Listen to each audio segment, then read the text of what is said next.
Hello दोस्तों, मेरे YouTube channel पर आपका स्वागत है। और आज की वीडियो में हम सूर्य ग्रह से संबंधित कुछ ज्योतिषीय योग और सूत्रों के बारे में जानेंगे। वीडियो अच्छी लगे तो प्लीज़ वीडियो को लाइक करें और चैनल को सब्सक्राइब जरूर करें। कुंडली में सूर्य ग्रह बहुत अधिक महत्ता रखते हैं, या ज्योतिष में सूर्य ग्रह की एक अपनी महत्ता है। सूर्य ग्रह सभी ग्रहों के राजा कहलाते हैं, और जो सभी ग्रह हैं अन्य ग्रह सूर्य ग्रह के चारों ओर चक्कर लगाते हैं, उनकी परिक्रमा करते हैं, क्योंकि सूर्य ग्रह ऊर्जा के कारक हैं, ऊर्जा के भंडार हैं। और ये साइंटिफिक बात है कि ऊर्जा बहुत ज़्यादा सूर्य देते हैं। सूर्य ऊर्जा के कारक हैं, या मतलब सूर्य जो ऊर्जा को देने का काम करते हैं। बिना सूर्य के इस जीवन पर, इस पृथ्वी पर जीवन संभव नहीं है। तो ये साइंस के हिसाब से है। और अगर हम देखें ज्योतिष के हिसाब से, तो ज्योतिष के हिसाब से भी सूर्य बहुत बली ग्रह हैं, बहुत इंपॉर्टेंट ग्रह हैं, क्योंकि ज्योतिष के अनुसार सूर्य किसी भी व्यक्ति की कुंडली में उसके आत्मविश्वास, उसकी प्रतिष्ठा, उसके सम्मान, उसके धन और उसकी जीवन की सभी सुखों को दिखाते हैं। उसकी जो बंधनों से मुक्ति है उसको दिखाते हैं। तो कुंडली में सूर्य का बली होना बहुत ज़रूरी है। कुंडली चाहे मकर लगन की हो, चाहे कुंभ लगन की हो, मतलब किसी भी लगन की हो, अगर सूर्य मजबूत है तो ऐसे व्यक्ति के अंदर आत्मविश्वास होता है। और जिस व्यक्ति के अंदर आत्मविश्वास होता है, ऐसे व्यक्ति गरीब परिवार में जन्म लेकर भी बहुत ऊंचे पदों तक जाता है, जीवन में उच्च सफलताएं हासिल करता रहता है। बिना उच्च सूर्य के या बिना बली सूर्य के ये होना मुश्किल होता है। जिनकी कुंडली में सूर्य कमजोर होता है वो अपने जीवन की स्थिति को देख सकते हैं, वो जीवन के किसी भी पक्ष में खुश नहीं होते हैं। उनके जीवन के सभी पक्षों में उनको दुख देखने को मिलते हैं, जिनकी कुंडली में सूर्य कमजोर होते हैं। देखिए आप, इस तरह की स्थिति सूर्य की आपकी कुंडली में बनी हुई है। सूर्य मेष राशि में उच्च के होते हैं, तुला राशि में नीच राशि में आते हैं, और जो सिंह राशि होती है वो इनकी खुद की स्वयं की राशि होती है। ये कुछ स्थिति ज्योतिषीय स्थिति थी।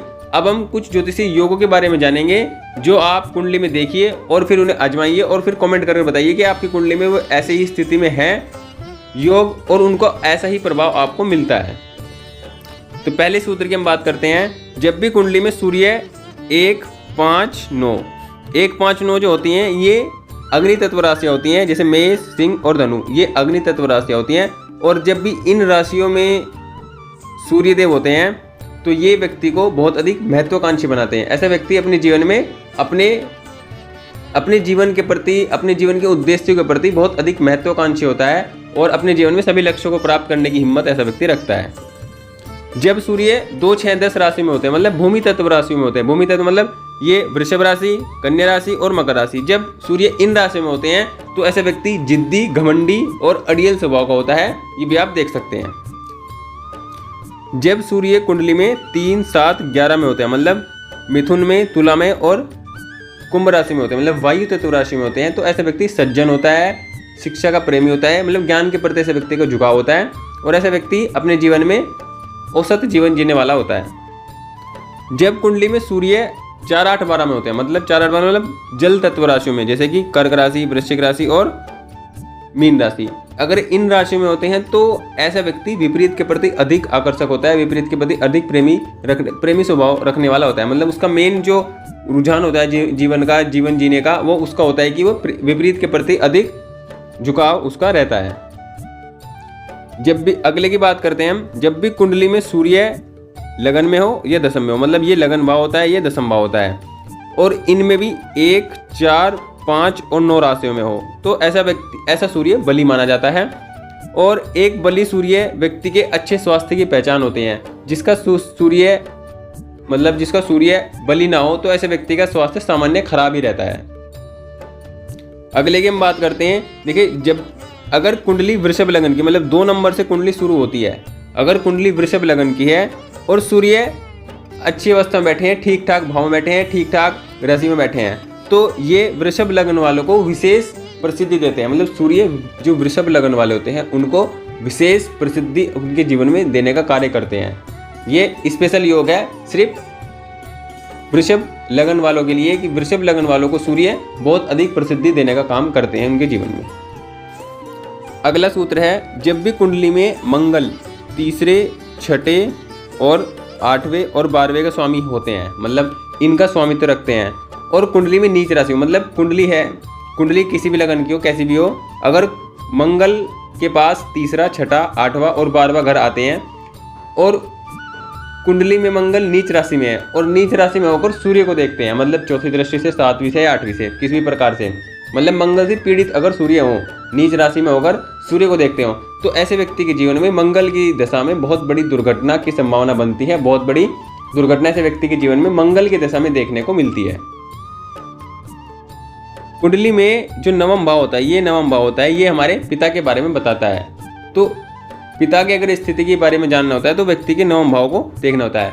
और अगर पिता की स्थिति को और अच्छे से देखना होता है, देखा जाए तो जहाँ भी सूर्य बैठे हो, जैसे सूर्य अगर यहीं पे बैठे हैं तो सूर्य से नवम भी पिता की स्थिति को बताता है, पिता के जीवन को बताता है। तो कुंडली में नवम भाव और सूर्य से नवम भाव, ये दोनों पिता के बारे में बताते हैं। अगले सूत्र की हम बात करते हैं। देखिए, जब भी कुंडली में तुला राशि में सूर्य हो, जैसे 7 नंबर की राशि है, इसमें सूर्य है तो ये नीच राशि में आते हैं। और अगर सूर्य के साथ अन्य ग्रह भी हों तुला राशि में सूर्य के साथ, तो ये जो कॉम्बिनेशन होता है ये अच्छा नहीं माना जाता है। ऐसे व्यक्ति के जीवन में बहुत परेशानियाँ होती हैं और ऐसे व्यक्ति के जीवन को बहुत समस्याओं के बाद, बहुत संघर्षों के बाद उसको सफलता देखने को मिलती है। मतलब ये जो कॉम्बिनेशन होता है सूर्य के साथ अन्य ग्रहों की युति तुला राशि में, ये अच्छा कॉम्बिनेशन नहीं होता है, ये व्यक्ति के जीवन में संघर्षों को बढ़ाता है। ज्योतिष में सूर्य का एक प्रभाव होता है अलग करने का, अलगाववाद, जैसे अलगाव, पृथक करने का, अलगाव करने का, दूर करने का, ये सूर्य का नेचर होता है। क्यों होता है? क्योंकि सूर्य बहुत ज़्यादा गर्म है। अगर हम डायरेक्ट अपनी बात को साइंटिफिकली या प्रैक्टिकली देखें तो सूर्य क्या है, बहुत ज़्यादा गर्म अवस्था में होते हैं, बहुत ज़्यादा टेम्परेचर इनका ज़्यादा होता है। तो जब इनके पास कोई जा ही नहीं सकता, तो इसका मतलब ये है कि अगर हम इस चीज़ को ज्योतिष में अप्लाई करें तो सूर्य के जो गुण होते हैं उसमें एक गुण होता है अलगाववाद का। अलगाव स्थिति रहती है, मतलब ये जिस भी भाव से जुड़ते हैं और जिस भी भाव को देखते हैं उस भाव से व्यक्ति के जीवन में, संबंधों में, रिश्तों में अलगाव की स्थिति लाती है। जैसे सप्तम में सूर्य अगर है तो ऐसे व्यक्ति के जीवन साथी से उसका अलगाव रहता है, दूरी रहती है और उसके जीवन में वैवाहिक स्थिति भी अच्छी नहीं रहती है। तो आप देखिए कि कुंडली में जिस भी भाव से संबंध, ये सूर्य, राहु और शनि तीनों का ये ऐसा अलगाव की स्थिति बनती है। लेकिन सूर्य अधिक अलगाववादी ग्रह होते हैं क्योंकि ये स्वाभिमान और थोड़ा एटीट्यूड या घमंड की दिशा में थोड़ा अधिक होते हैं। भौतिक इच्छाओं की जो इच्छा होती है वो कम होती है, लेकिन जो स्वाभिमान होता है वो सर्वोपरि होता है सूर्य की स्थिति में।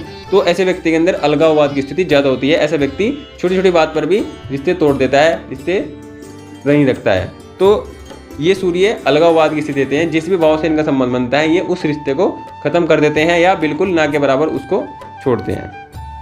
कुंडली में अगर सूर्य मंगल के साथ है, मतलब सूर्य दशम भाव में अगर हो, मतलब सूर्य और मंगल है और विशेषकर दशम भाव में हो, छठे भाव में हो या 12वें भाव में हो, तो ऐसे व्यक्ति का जो पेशा होता है वो चिकित्सीय पेशा ऐसा होता है। मतलब ऐसा व्यक्ति डॉक्टरी फील्ड में जाता है और ऐसा व्यक्ति चिकित्सा के क्षेत्र में अपना नाम कमा सकता है। और इसके साथ अगर केतु भी हो तो ऐसा व्यक्ति विशेषतः हड्डियों का डॉक्टर बनता है या हड्डियों की विशेषज्ञ ऐसा व्यक्ति होता है, मतलब हड्डियों का स्पेशलिस्ट उसको बनाते हैं। सूर्य केतु हो, सूर्य मंगल केतु हो, ये स्थिति तब बनती है। लेकिन सूर्य मंगल हो तो ऐसा व्यक्ति मेडिकल फील्ड में जाता है।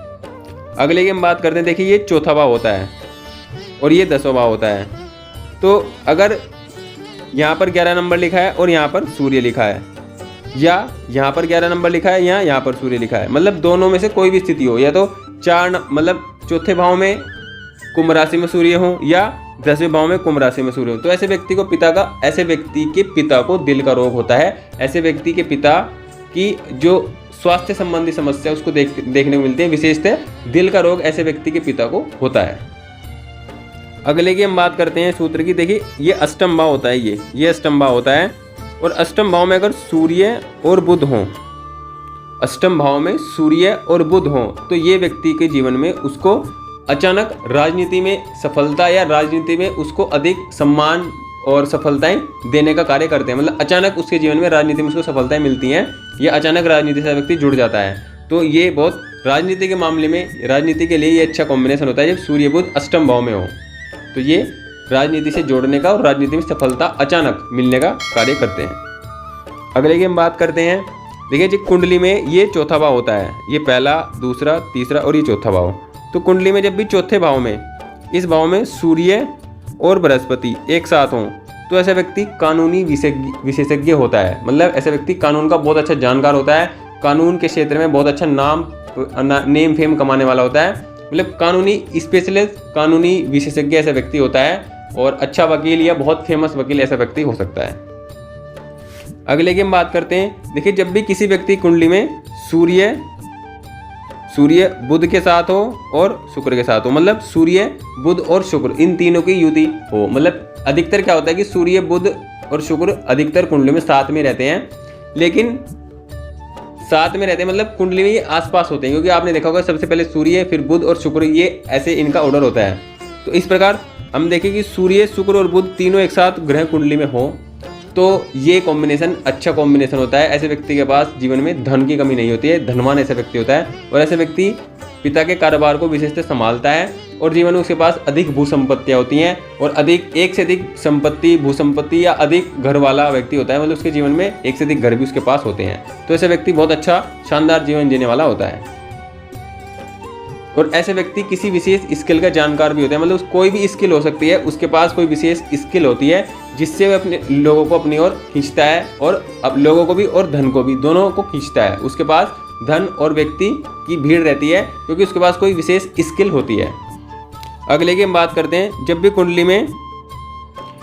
कुंडली में सूर्य दूसरे में हो, छठे में हो, 10वें में हो और 11वें में हो, तो जब भी कुंडली में सूर्य इन भाव में होते हैं तो ये दिखाता है कि ऐसा व्यक्ति सरकार से जुड़कर कार्य करने वाला होता है, या सरकारी नौकरी कह सकते हैं। ये सरकार से जुड़कर किसी भी प्रकार से कार्य करता है, और पिता से अधिक धन संपत्ति वाला होता है, और सरकार से ऐसे व्यक्ति को जीवन में लाभ जरूर होता है। जब सूर्य विशेषतः 10वें या 11वें भाव में होते हैं, दूसरे में हो, छठे में हो, इन चारों भाव में अगर सूर्य है तो व्यक्ति को सरकार से अधिक लाभ मिलने की संभावना रहती है।